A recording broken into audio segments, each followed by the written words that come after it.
Hey everyone, it's Ivan, KitBadger.com, out here today with my story of 4 upper receivers. Occasionally find myself overtaken by curiosity and asking myself questions like, I wonder what if fill in the blank. So backing up a step, I want to say probably Noveske had something similar, but I would argue that Sons of Liberty Gun Works made popular the 13.7 with a pinned and welded Knox flash hider, bringing the overall rifle to 16 inches, or the upper rather, which at the end of the day gives you actually a really pretty compact, I mean, you're still working in the world of 16 inches because of NFA through the ATF, everything like that, as of right now. So with that in mind, not at all looking at like, hey, is SBR better than a carbine or anything like that, but just, hey, within the world of 16 inches, what are we maybe gaining or what are we maybe losing? Like, keeping in mind everything on or about a gun is a trade-off, the end.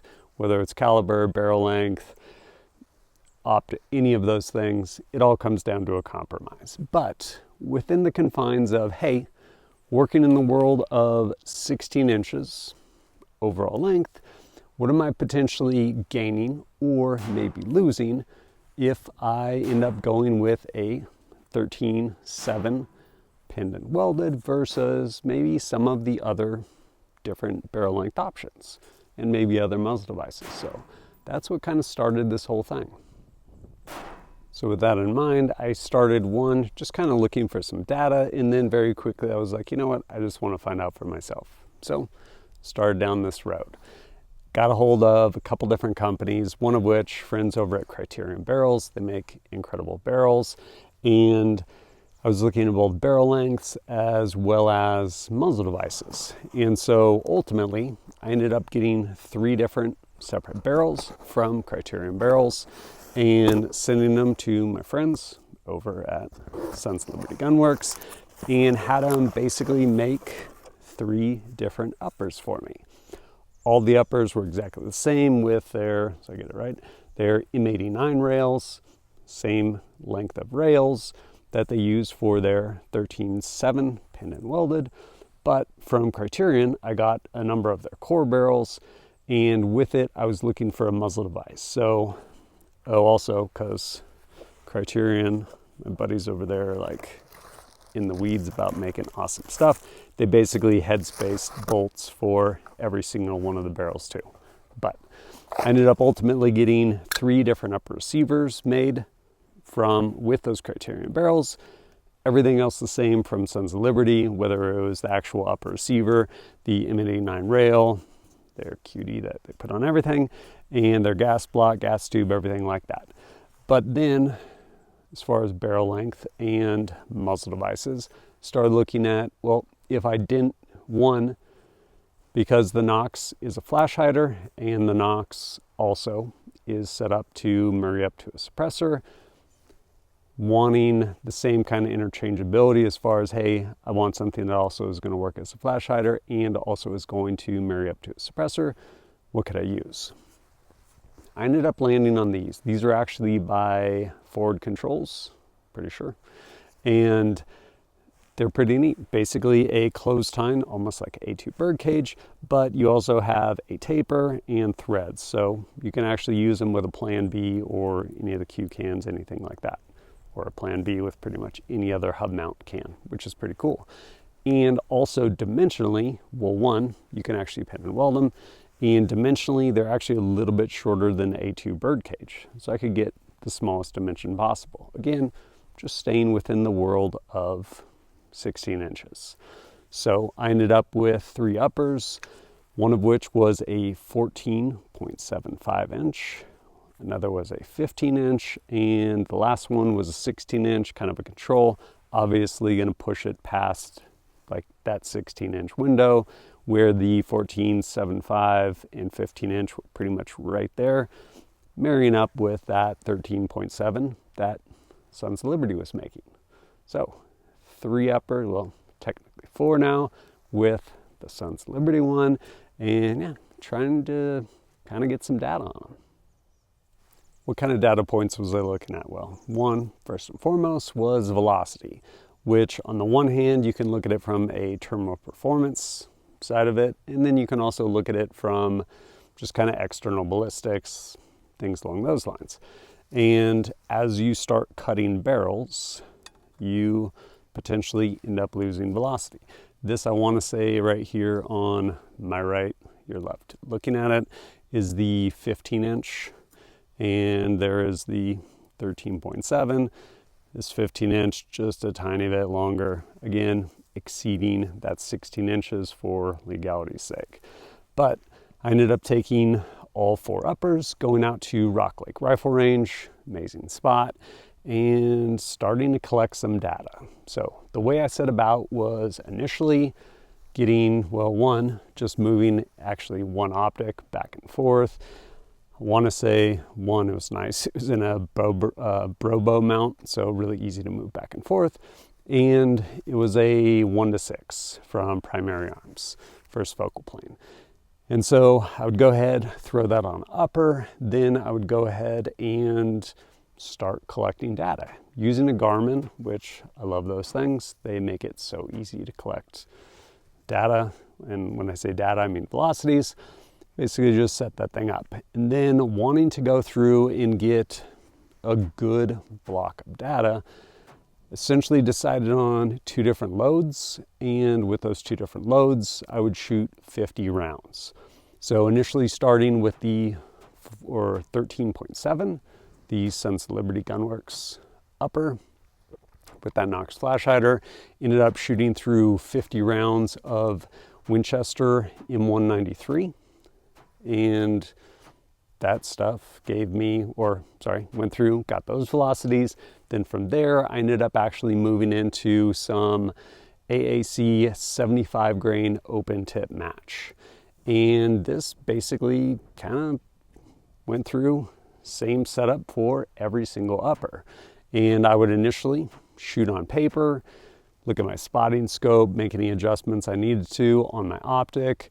And once I had done that, I just needed to shoot rounds to get velocity. So I was like, might as well actually do some shooting.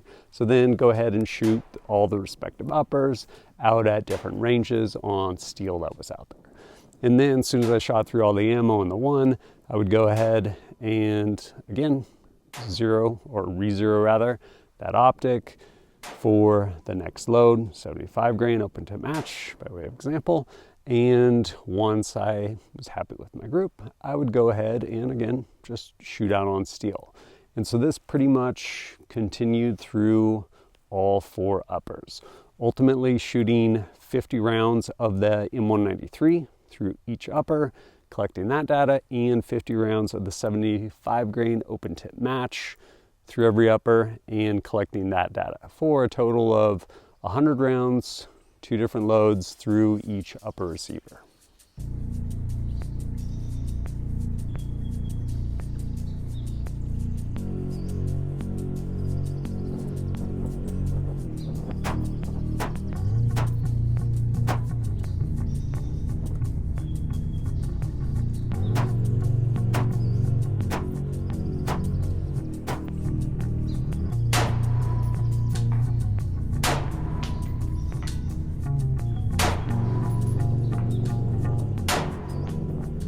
As far as the data I collected with that Garmin, initially on the 13.7 Sons of Liberty Gunworks upper with the M193 came out to averaged over 50 rounds, 2,934 feet per second. Then with the 75 grain open tip match, that came out averaged again over about 50 rounds, 2,583 feet per second. Next, with the Criterion Barreled 14.75, averaged over those rounds with the M193, 3,033 feet per second. And switching over to that 75 grain open tip match, coming in at 2,628 feet per second. The next upper I shot was the 15-inch Criterion barrel, and with that, shooting the M193, came out at 3,076 feet per second. And my average for the 75 grain open tip match was 2,643 feet per second.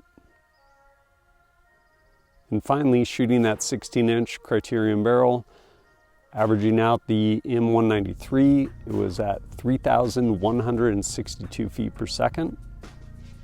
And the 75 grain came in at 2,686 feet per second.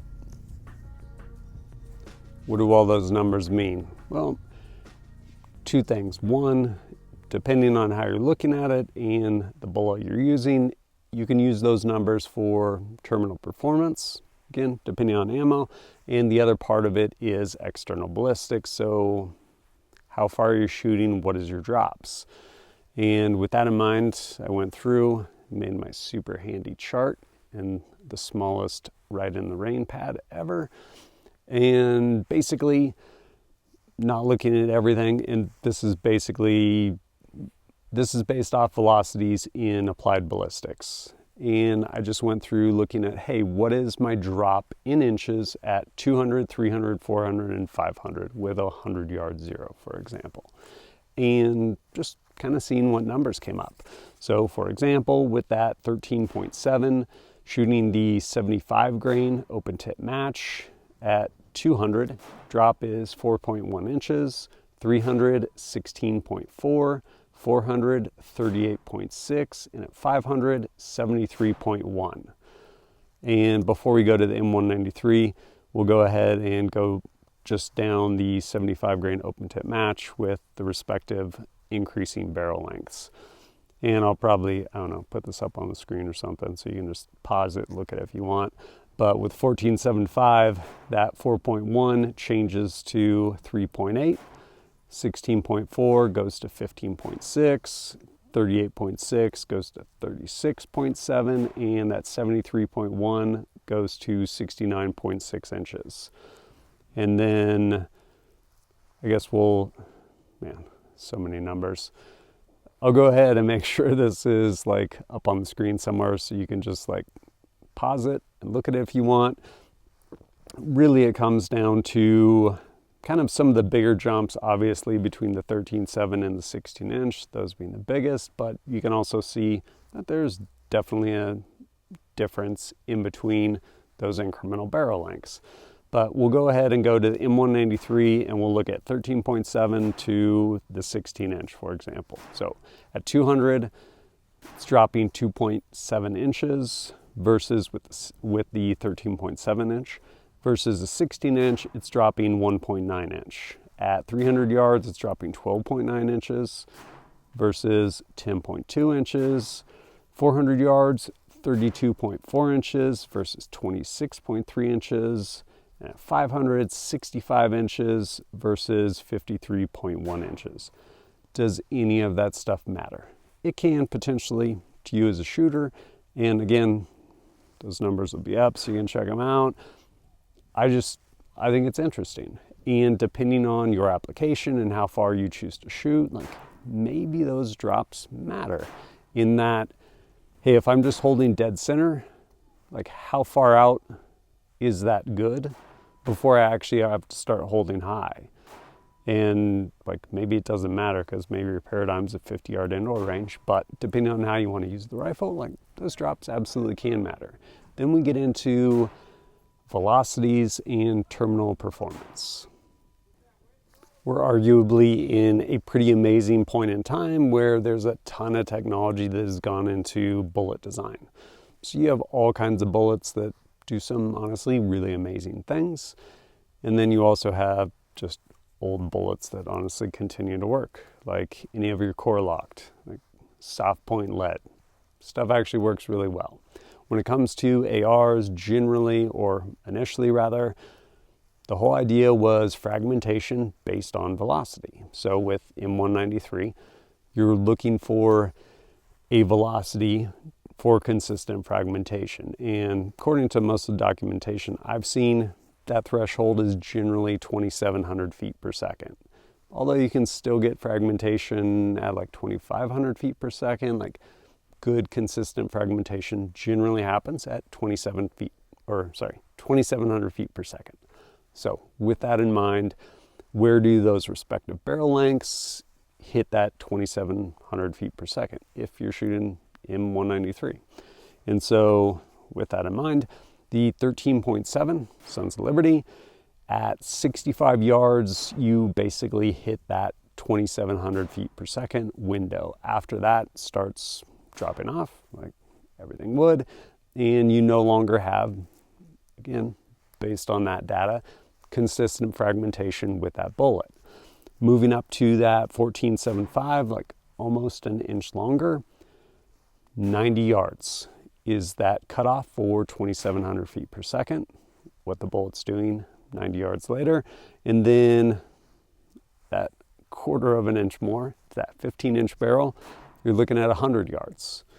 And then finally, 16 inches, a full inch above that, you're looking at 125 yards, after which it is now past that 2,700 feet per second magical number with respect to fragmenting that bullet. Does any of that matter? Totally does, depending on what bullets you use and stuff like that. We also now, of course, have other heavier bullets, 70 grain, like solid copper, 77 grain, all of these different things designed for different applications, whether it's barrier blind stuff, and then also to work differently performance-wise, hitting different targets. As far as like, hey, this is actually made to mushroom out and give you a little bit larger than that 22 diameter versus being predicated on having enough velocity to actually fragment. So again, really comes down to the type of bullet you're using and the type of performance you're looking for at that point. Something else I was curious about was weight, in that, hey, if I'm cutting off barrel up here, but then I'm basically adding material to make a muzzle device that is gonna make up for the length of that cutoff barrel, am I potentially going to end up with something heavier or will it actually be lighter? And as it turns out, the 13.7 is actually a little bit lighter. I went through and basically ended up weighing everything, and here's what I got. The 13.7 inch upper came in at 3 pounds, 6.7 ounces, whereas the 14.75 and 15 inch both came in at 3 pounds, 7.8 ounces. And the 16 inch came in at 3 pounds, 9.1 ounces. Another thing I was curious about is signature reduction, flash hiding. So probably should have opened with this. This is absolutely just me being curious and doing the best I have with what I have. Is it a perfect scientific study? Absolutely not. In part, I forget who is manufacturing these barrels. I think it's Ballistic Advantage, made to Sons of Liberty spec. These are made by Criterion, 2 different barrels. They're also a different barrel profile. These muzzle devices is not apples to apples. I get it.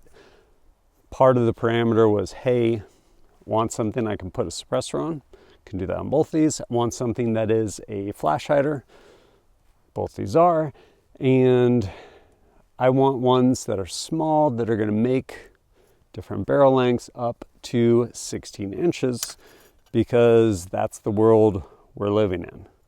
This right here is the 14.75, which is still comes as 16, but as you can see, it's a tiny bit shorter than actually their 13.7 with the pinned and welded. So I get it, not perfect, but I want to try it out. So here I am, this is what I've done. So I ended up actually going out and shooting these. Started, I believe, about 15 minutes after sunset, overcast. I finished all my shooting at like 20 minutes after sunset. I'd already jammed all my mags. Initially shooting through, I believe, with the 77 grain open tip match, I want to say, starting with the 13.7 and then working my way up in barrel length.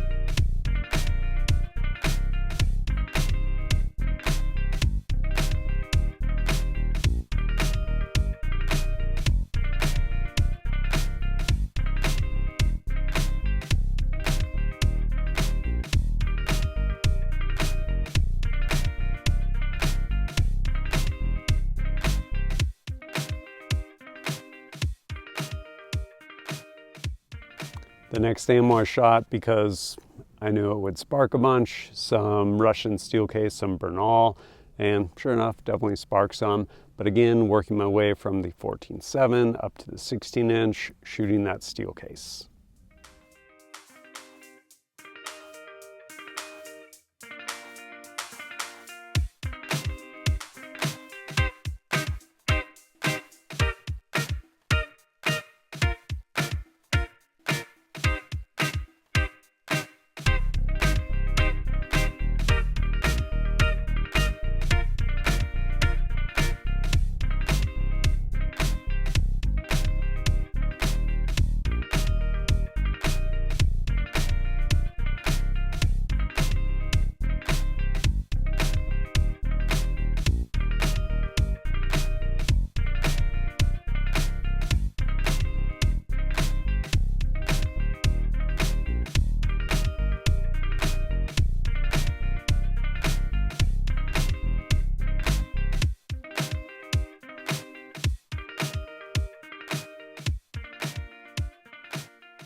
And lastly, at this point, it was as dark as it was going to be over that span of, again, about 5 minutes of just shooting through 5 rounds apiece. I ended up shooting the M193 from Winchester. I think that's loaded by Lake City, but yeah, shot that through all the uppers as well.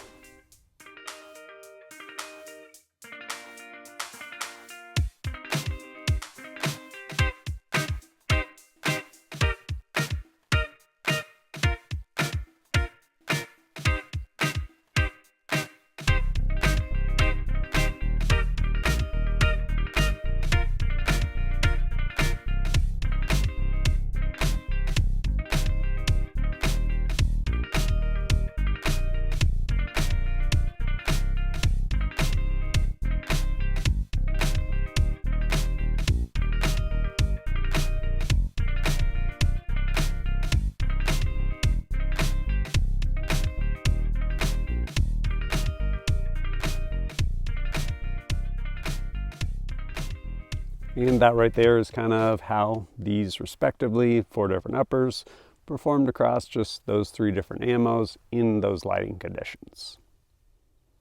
And as I mentioned, both these are capable of hosting suppressors. On the right, this is the 13.7 with a CR5 from Dead Air.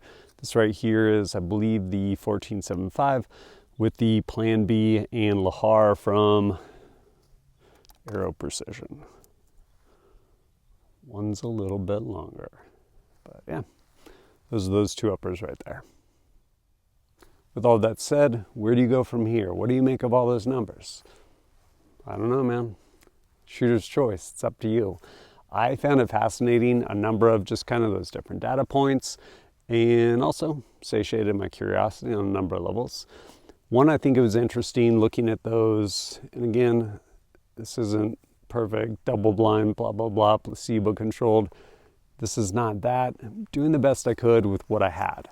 And I think it was interesting, some of the different jumps in velocity between, for example, 13.7 to 14.75, but then an even bigger jump, arguably up to 15 inches. And it just makes me think that there's probably a sweet spot, maybe it's 15 inches, with respect to velocity as far as getting more before basically seeing bigger velocity gains with respect to length before it kind of narrows off. It's probably a bell curve, I imagine. And I wouldn't be surprised if like 15 inches is maybe a sweet spot in there as far as before you start getting longer but not getting as much velocity versus getting shorter and like losing more velocity. But does any of that stuff matter? It can. I mean, one, weight generally matters. Generally lighter the better. And I will say this 13.7 is lighter than any of those other uppers. Does velocity matter? Totally depends. Again, like what kind of ammo are you shooting? Is it velocity dependent? Then definitely matters. Or how far are you intending to shoot? At which point, again, it absolutely can matter. It can matter just along, I mean, you can get 11 and a half inch upper and shoot 1,000 yards. You can do it. you're going to be asking a lot of it, and you may very well run out of elevation, like probably need a good scope base, like all of these things. Or if you have something that's longer and is going faster, then you need less elevation. Again, do those spans of inches that I went over earlier, as far as external ballistics, do they matter? Totally personal as far as how you use your rifle or how you intend to use it. I was just really curious, and so that's kind of why I went down this rabbit hole. But yeah, I found it fascinating and had a lot of fun, and now I know, satiated my curiosity. But hopefully this has been helpful for you guys out there.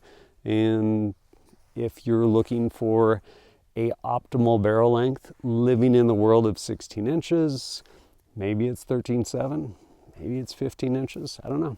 Totally up to you. But as always, thanks for joining us at kitbadger.com. Look forward to seeing you next time.